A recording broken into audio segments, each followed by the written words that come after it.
rice, stones, shipwreck, vita kutoka kwa my own brothers or my own countrymen. Anaendelea kusema from foreigners, from other nations, in the wilderness, in the sea, and even among false brethren. This is what I call warfare. Na alipokuwa anamalizia anasema, I have fought the good fight. Nimevipiga vita vyema vya imani. Wapendwa, we are involved in a war. Na ni vizuri kujikumbusha kila wakati ya kwamba hii vita inaweza ikatoka sehemu nyingi. Na anazitaja, kuna vita ambayo tuwapigana, na vita niliyoijua ni kali sana, ni yako wewe mwenyewe, from self. Wakati vita ni yako, ni wewe unapigana na wewe. Unapigana na wewe. Unapigana na ubinafsi. Unapigana na tamaa zako. Unapigana na hasira zako. Unapigana na haraka zako. When that fight is against you, because I have seen people wamevunjika moyo na wamekaa mahali wala hapana mtu aliyewagonga, vita ni vyao wenyewe, wanajikoroga wenyewe, wanapigana. Na ni lazima ujue kupigana vita vyako na wewe mwenyewe, because mara nyingi tutakuja kukusaidia na we will cast demons out, na si mapepo, ni wewe unapigana na wewe. You are fighting against yourself. Umejipunguza, umejiinukia, umejiroga, umekubuka mambo ambayo hata haipo, umekasirika, umechemka, umechukua kamba, umeamua kujinyonga. Sijui kama umekutana na watu ambao wanajiona na mimi ni bure. Nikipima maisha yangu yote nimeconclude I'm useless. I don't deserve to live. Wakati Yakobo alipelekwa na watu wake wote wakaenda Egypt, na Joseph akiwa prime minister akamkaribisha amsalimie the king of Egypt. Na mara tu Farao alipomuona, anamuuliza kwa furaha bila kuelezea ni kwa nini, anamuuliza, and how old are you? Jacob alianza kwa kumbariki Farao. Alijiamini that he was in a position to bless a king. It was supposed to be the other way.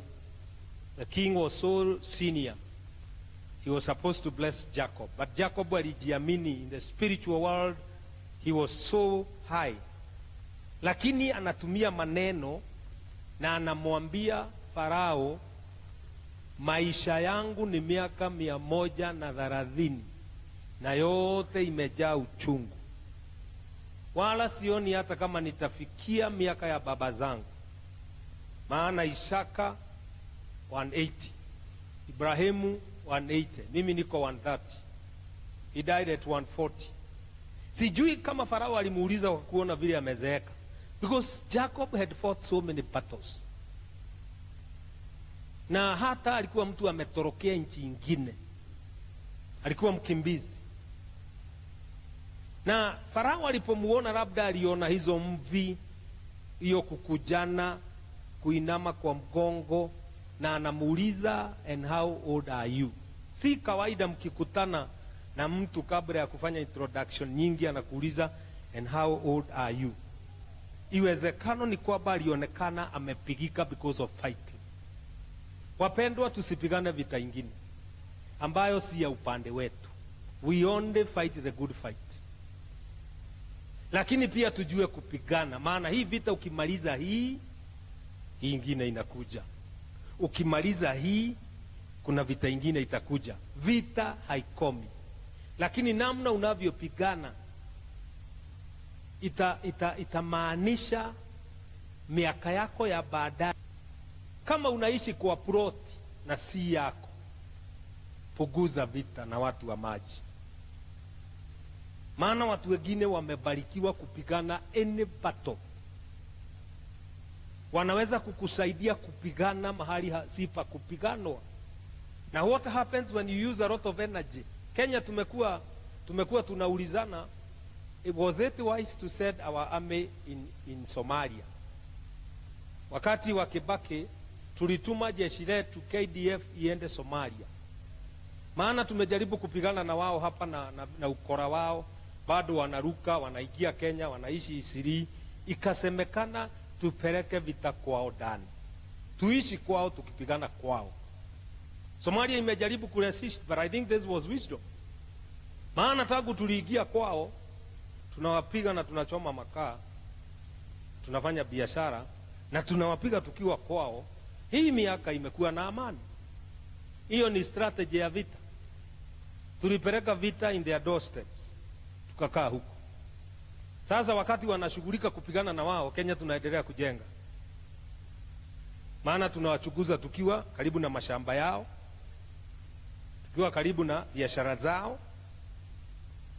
Lakini ni vizuri kuelewa vita, ili usishindwe. Don't fight among yourselves, or don't fight within yourselves. Punguza vita. Ni afadhali kujeruhiwa na adui kuliko kujijeruhi wewe mwenyewe.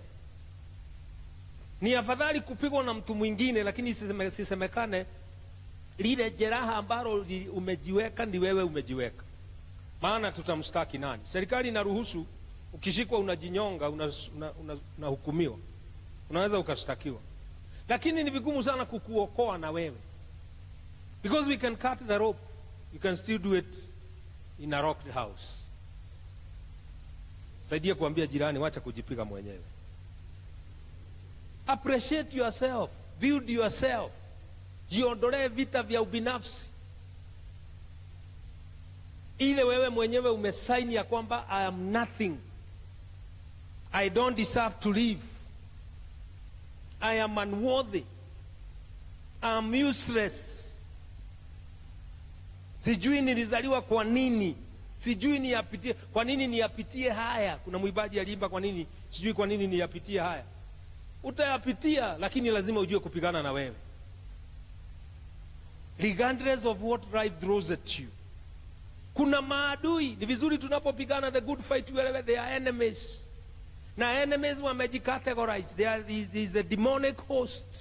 How do you deal with demons? Na demons are spirits without bodies. They are everywhere. Nimeokoka zaidi ya miaka 30 and we have been biting these demons. Na leo asubuhi nilijiuliza, kwani haya mapepo ni mengi namna gani? Maana tunafuga. Mnajua kufuga mapepo? Tunafuga. Funga mapepo. Kuna tulia 2 days. Unasikia tena imechomokea. Baada ile nyingine tunafunga. Manyamu mane maige. Na ni lazima tukiyafunga katika jina la Yesu. Ukiyashida pande hii yanagonga pande hii. Ukiyashida upande wa finances yanaingia upande wa ugonjwa. Ukiyafunga upande huu na unatoa sadaka ya kudedicate your life, bado unasikia yamegonga pande ingine. They don't give up. One nature of demons is that they don't give up. Hayamalizi wala hayavunjiki moyo, so they keep coming back. Na hiyo ina maana gani? Tukishida Somalia, lazima tujue kuna maadui wengine ambao they are not in Somalia. They are right here with us. And so, ndio unaona recruitment ya jeshi, recruitment ya polisi, recruitment ya watu wa Navy inaendelea every year. Kwa sababu maadui hukaa wakiongezeka, wanakaa wakibadilisha binu. Na serikali huchukulia security seriously. They don't joke around. Yo unaona in Gilgil tuna barracks kama 3, Nakuru we have another one, Nanyuki we have several, Nairobi we have several, Mombasa we have several. Why? Maana wanajua the enemy is real. Church, demons are real. Your enemies are real. So don't sleep. Usilale. Na wamejigawa. And you must win. We must win the war. Tukisha kushida vita juu yetu wewe sisi wenyewe, lazima tushide vita against our enemies. And sometimes demons will work through people. Tafanya kazi kupitia watu. Kuna wakati they will speak with voices, wananena maneno. Wananena maneno katika ulimwengu wa roho na unayasikia, na sometimes they can mislead you. Kuna maadui katika jamii, in family, and you must win. Niliwaambia the training ground for every human being is the family level. Kama hujui kupigana vita vya familia, your own family, your own children, your own parents, ujue kupigana vita hivyo na kushinda, you can be defeated. I have seen great men, politically, ministry, biashara, they are good in that, but when it comes to family, wanashindwa. I pray that you are going to win the war against family.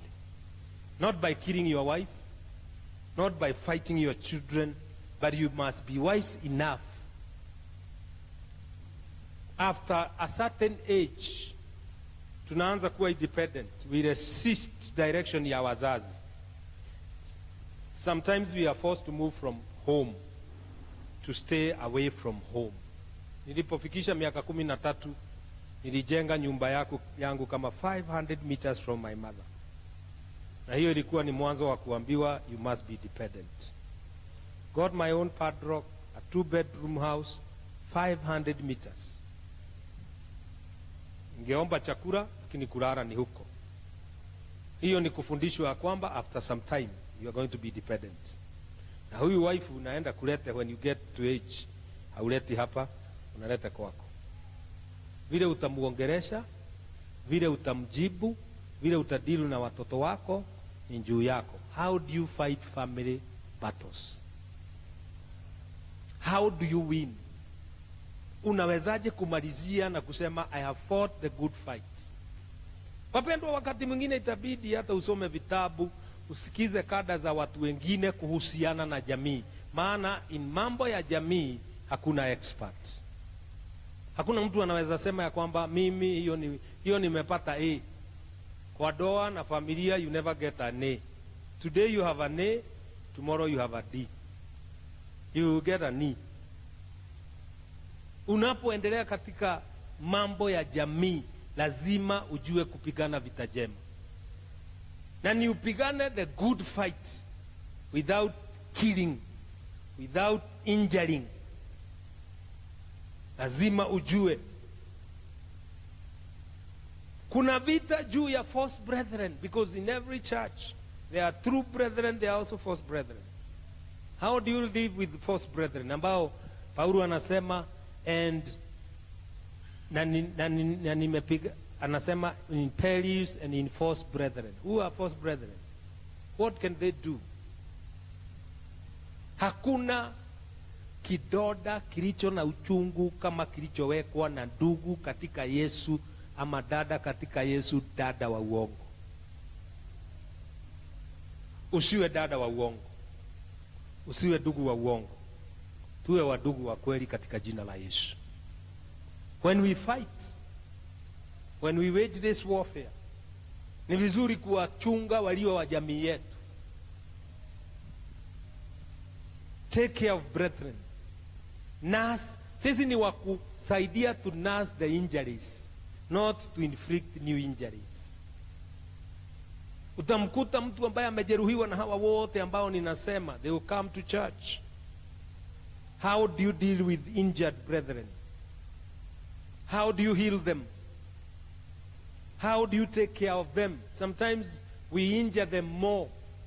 Niliona jana somebody, muibaji wa nyimbo, jana alipofiwa na the husband a few months ago, anasema the church and pastors and brethren they never took care of me.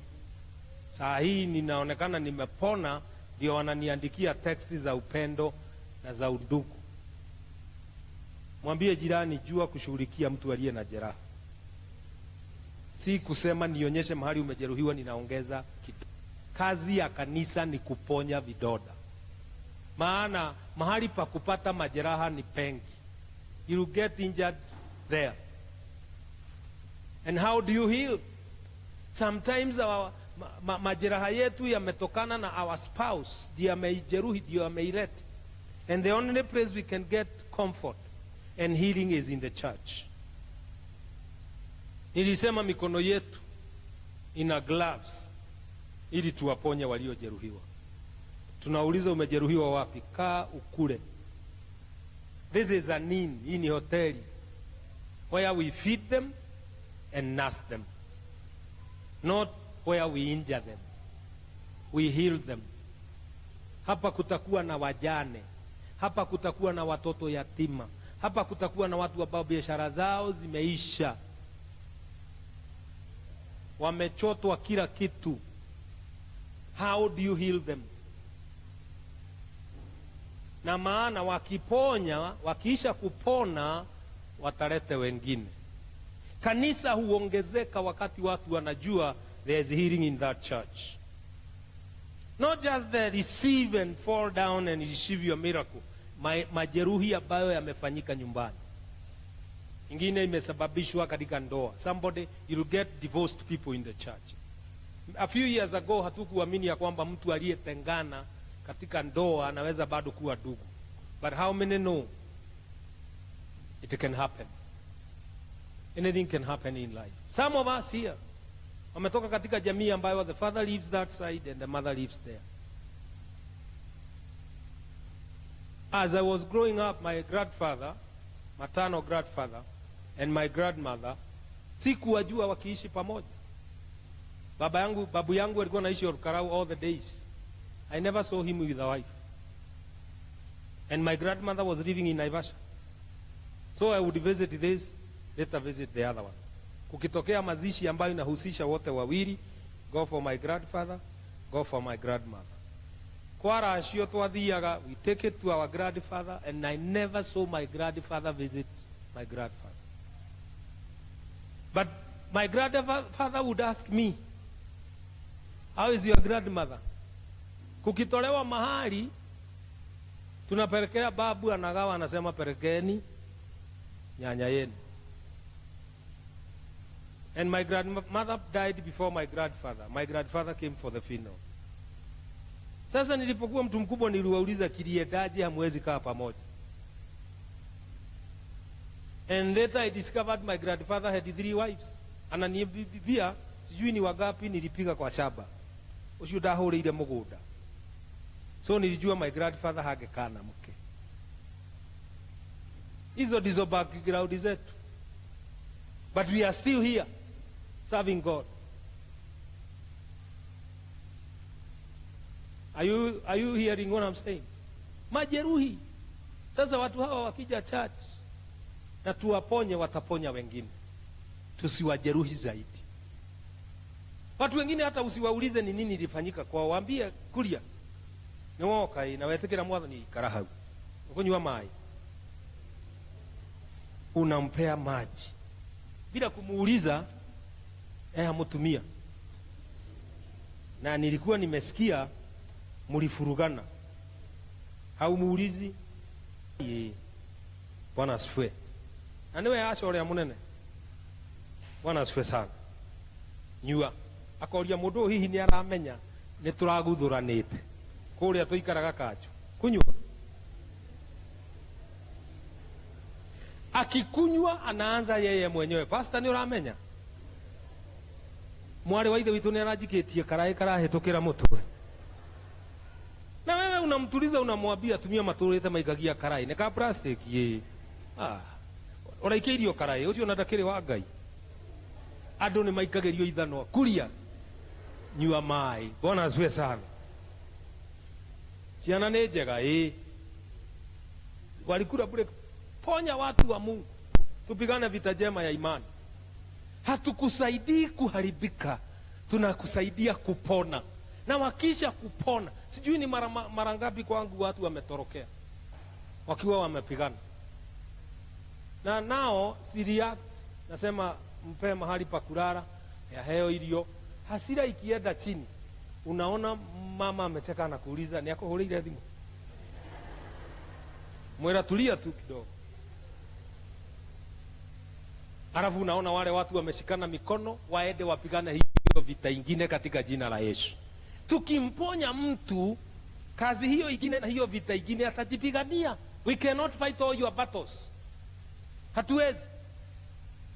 Tunaweza tusikusaidie vita vyako vyote vya fedha, because there is war. Kuna vita hata ya kifedha, na kuna wakati tunajeruhiwa katika pesa.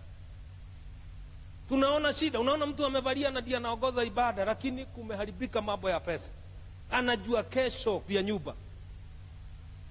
Unaonyeshana vitada, unaonyeshana vikobe, hawa watu wa kuchota wakiingia wanabeba kila kitu. Na ni uramenya na ni wakuinithagia. How mighty. Oh glory, amefanya maajabu. Na ni uramenya rũciũ ndũrĩ ũrĩrĩ. Lakini unajua tunapigana na tunashinda katika jina la Yesu. Mambo haya ingine tutaongea tukifika mbinguni. Bare ya ikombe waruire atia ndio itakuwa milele na milele. Ili tunasikia story ya mtu mwingine ambaye alipigana vita vya ng'ombe. Ng'ombe zake zilichotwa, zingine zilirogwa zikakufa, zingine zikaibiwa.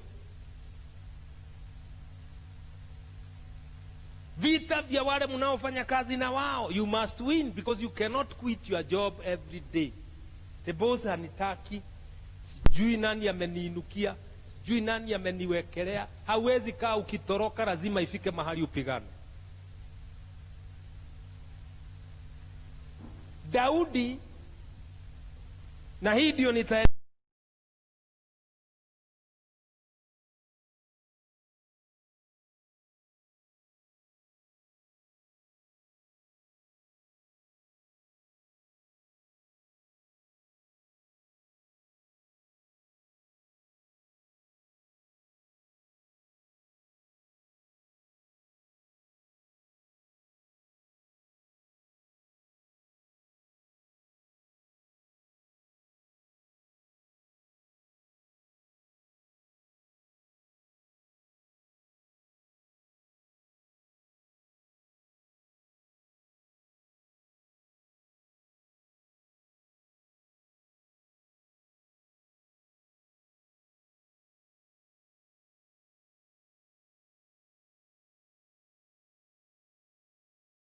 what will stay.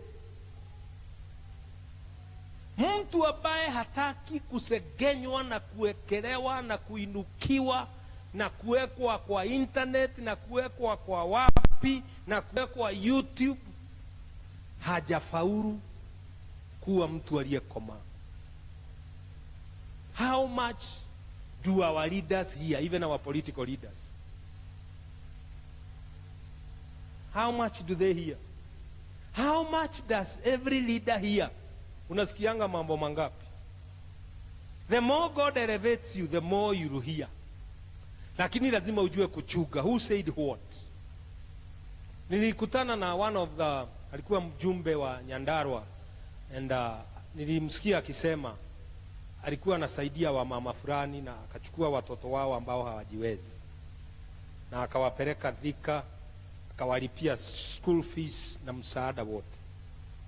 Na aliwajua kwa majina, mama Shiko aliwajua, mama Njoroge aliwajua wote. Wakati kampeni zilikaribia, na alijua mimi nawalipia hawa watoto wote, ndio ninalipia shule. Wakati kampeni zilikaribia, akawa anatembea anafanya kampeni, akakuta hawa mama wameinua kipango cha adui yake. Niwe mara agathiriria. Akasimama akauliza nyina wole, onawe unafanyia kampeni adui yako, na mimi ndiye nasomesha watoto wako. Wakaweka kipago chini, wakamuuliza urenda tulieku. Akawauliza, hii ni ya kukula? Wakasema watu wana uwezo wa kuinua kipago even against you. Akaniambia yeye vile aliinterpret hiyo, hakuwa na hasira. Akasema Mungu ni mkuu. Kama tunainuagia shetani kipago, lakini tunakula kwa Mungu na tunalala kwa Mungu na hatuui. Maana niliona wale ninasaidia ndio wanainua vipago vya adui wangu ili yaingie mimi niaguke. Abia jirani, watu wanaweza mambo yote. They can say anything. They can do anything. Daudi anaambiwa na ndugu zake maneno mazito, but he won the war. Performed what he was supposed to perform. Baadaye anakibizwa na Saul. Anamkibiza sana. Ilikuwa ni level ingine. Uibaji wake na kuua Goliatho umempeleka ikuru. Saul anasema, we must deal with you. Lazima wewe uawe. You are very dangerous man. Wewe lazima tukumalize. Na wakamkimbiza mpaka akatoka nchi yao, akaenda kukaa kwa Wafilisti kwa mapango. Vita haitakusimamisha to become what God called you if you fight it well. Itakufundisha, they will teach you. We learn through fights. Wale munafanya biashara, you know it is not toast and bread. Your competitors wanaweza haya watu to steal from you. They can do anything. They will go to any level, spiritual or physical. Biashara ni mashindano. Na nobody enjoys that you are there. Wengine wanasema product zako hazijahitimu. Wengine wanasema unatumia witchcraft. Wengine wanasema anything about your business. How do you fight and win? We are not in business because somebody likes us. Saul alimpasiu, akamkimbiza. But I thank God, when you are being pursued and you are running, you are building muscles. You are building muscles. Unaacha kuwa bitter. You can eat. You can sleep. You can worship God. You can serve God. Alikibizwa sana. Na siku moja akajiunganisha na the Philistines. Na wakakaa na wao. They were his enemies. Lakini vita ya Saul ilikuwa mbaya mpaka akajiunganisha na the Philistines.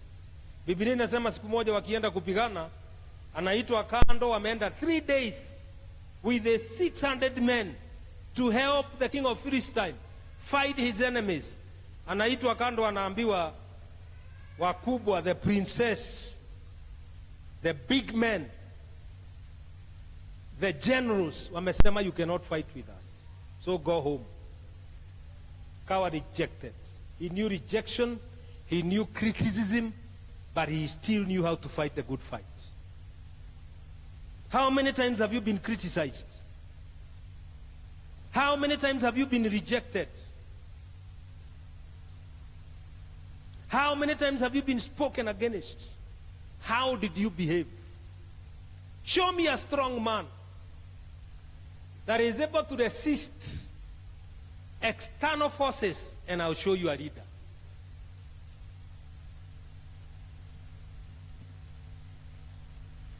Aliporudi siku 3, Biblia inasema akafika nyumbani mahali walikuwa wanakaa Ziklag wa Amaleki, the Amalekites, ambao hawakujua vita vya man to man.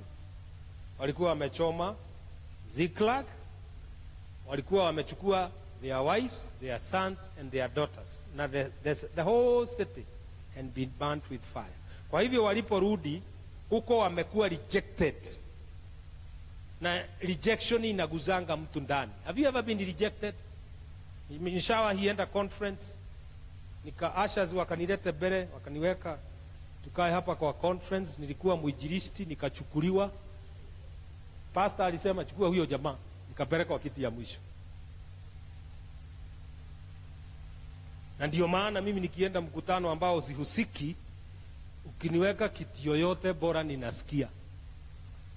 Tulienda mazishi ingine hapa Karatu, tulikuwa na wewe, tukakaa na mzee mwingine wa heshima sana, hiyo dini, tukaambiwa na hiyo hema na hiyo viti mumekaa ni za dini yetu. Na nikupewa, tulipofika mazishi kabla mwili haujafika, tuliambiwa Pastor Cosmas juu na nani, kaeni hapa. Tukakaa hapa. Wakati wenye dini walipofika, tukaambiwa hiyo viti hawasemi jina, hiyo viti. So tukarudi nyuma. Mara ya mwisho tulijikuta nje ya hema. nje nyuma, hatukupitia mbele nyuma, tukiwa na huyo mzee yeye hakuaziki. Nikamwambia, unajua sisi ni watu wa biashara, tukiwa sasa hapa nje tuendelee na biashara, lakini tuko kwa mazishi. Na ndio naambiaga ashazi wetu, angalieni how you treat people. And even when we have a program and we have a funeral, because our credibility inaonekana na the way we treat people. Kuna watu wengine hawakai hapa ati kwa sababu kukaa mbele na kukaa nyuma haina maana nyingi, lakini kuna mtu asipokaa hapa mbele, huyo mheshimiwa asipokaa hapa anaona kama hatuna heshima. Sasa kukaa inatusuilia nini? Kukaa ya mheshimiwa inaweza zuilia roho? Ama kuogea kwa mtu fulani? Naona dini zingine zinasema mtu asiogee mambo ya siasa kwa kanisa, roho atatoroka. Sasa mwanasiasa ataogea nini? Inauliza tu, ataogea nini akija? Si ataogea siasa? Ngui nĩ igathecwo cindano, iria rĩa kĩhoto rĩũkĩte mũno na nĩtũreciria ũrĩa tũgwĩka twĩna gavana rĩtindĩkwo. Sasa tunampea tu hiyo nafasi ya kusukuma Naivasha. Akakuta zikiragi, this is war. His wives, his 2 wives, his sons and daughters, and his house, nyumba imechomwa, the family had been taken captive. Alafu hawa watu wengine wote 600 nyumba zao, Biblia inasema they lifted up their voices and cried. Wakalia mpaka wakakosa nguvu. Na ukitaka kujua kilio ni wanaume wakipiga duru,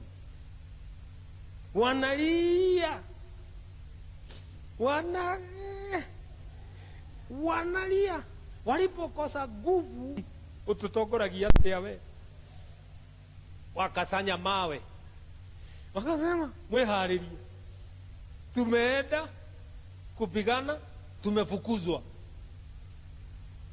na you are the leader, na unatuambiaga unaongea na the king. Sasa tumefukuzwa 3 days na kuchoka, those men were tired.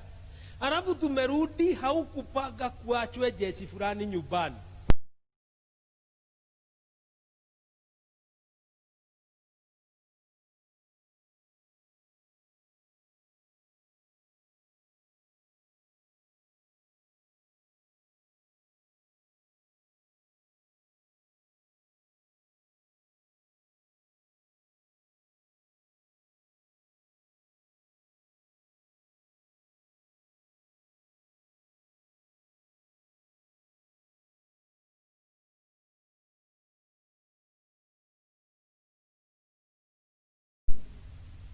So anasema na Daudi kuchomekewa hata si shida, wife. Mimi nilikuwa na 4 sons, 6 daughters, they are gone. Wakasanya mawe wampige. Hii ilikuwa ni vita ambayo ni ya kinyumbani sasa, ya ndani. Lakini walipomaliza kulia, David had lost, he had suffered the same. Biblia inasema he encouraged himself in the Lord his God. As you fight, encounter losses, unapoinukiwa, when you make mistakes, don't kill yourself. Learn to encourage yourself in the Lord your God. Wale wanajua you can own something today, na in the next 1 hour it is not there. Either by robbers, or by attacks, or by demons, or by the weed, or by the fire. Kujenga nyumba inaweza pelekwa na maji, inaweza bebwa na upepo, inaweza anything, you can lose. I always feel for people wakati ninaangalia serikali imesema ibomoe something. Did you know somebody, wakati unaambiwa nyumba yako ambao ni ya retirement umeijenga na pesa zote imebomolewa na askari. One day tuliruka mwaka hapa na tukaenda kunywa chai town. Kube wale watu walikuwa wamengojea kutoka Nakuru kubomoa nyumba za watu. Now be ready, you can lose anything. But when you lose that something, be strong, encourage yourself in the Lord. Kawaambia, akasema effort iletwe, uwepo wa Mungu uletwe. Akauliza, do I pursue? Nifuate. Na nikifuata. Na hawa watu wameenda 3 days. The enemy has gone 3 days. So amepotea 3 days. Bwana akamwambia fuata, for you shall recover all. Kuondoka kidogo, Biblia inasema walipofika kwa mto, 200 men were so weak kutokana na ile safari ya 3 days, alafu kulia, alafu kupoteza 200 men. Wakasema we can't move from here, we are so weak, we are fainting. What happens when your army is weak? What happens when your army is defeated? What happens when the morale is gone? He encouraged himself in the Lord. Akaambia the 400, let's keep going. We have a word from God. As you fight, have a word from God. Bwana amesema pursue, I'm pursuing. And you shall recover all. So David was not going for some, he was going for full recovery. We are in a warfare. The good thing is you can recover what you lost. You can recover the glory. You can recover the money. You can recover the position. You can recover a family. You can recover a business. Tangu nilipojua ni vita tunapigana. Na ninaona kila kitu ni warfare. The devil tries to take this. The devil tries to put a blockage here, a barrier there. Ninajua when God is on my side, I'll win the battle. Ukishikwa, tulikuwa tumeabiana jinsi tutaokoana. Siku moja tulifungua mlango na jamaa walikuwa nje. My son alikuwa ananisupply na visu.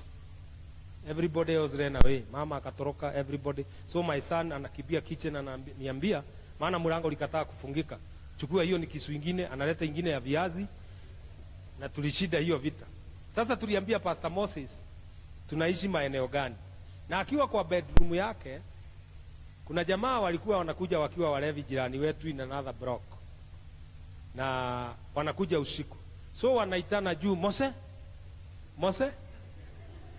so nilisikia pastor goga bedroom yangu, kaniambia, pastor umesikia? Kamuuliza, hata wanajua jina yangu. Nikamwambia, wanasema nini Mose? Wananiita Mose na wanagoga gate. Jua vile tutaitana, maana we are in danger. Nikamwambia, hawa ni majirani. Wanasema Mose. Nikamwambia, huyo jirani moja anaitwa Afukui, anaitwa Mose. Si wewe. Ndio ali.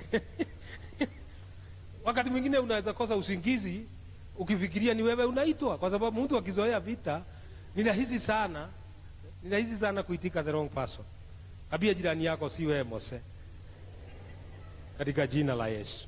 Kuna wakati vita ikichacha sana, watu hata ndoto wanaota ni wao wanaitwa, ni wao, yani inachacha. Ni vizuri kuwa na network yote ili unajua vita yako iko wapi. Inamisha kichwa chako tuombe. Labda uko hapo katika ibada na unapitia katika vita, ungetaka Yesu akusaidie, ungetaka kuokoka, or you are going through a warfare, inua mkono wako nitakuombea. We fight every day.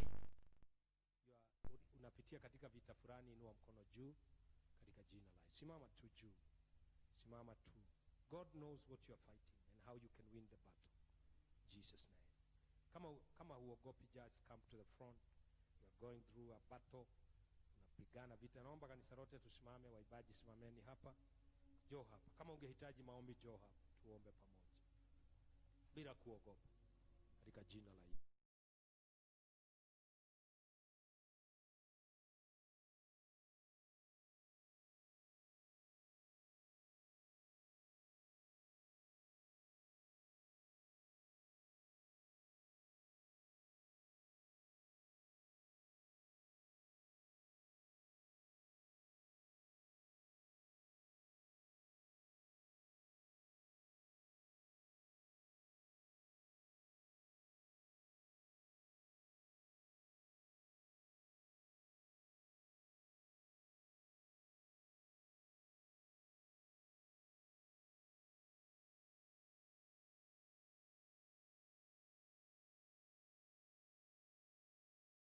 Together for my good. My orgy is of God. I am full of the Holy Ghost that it makes me an overcomer.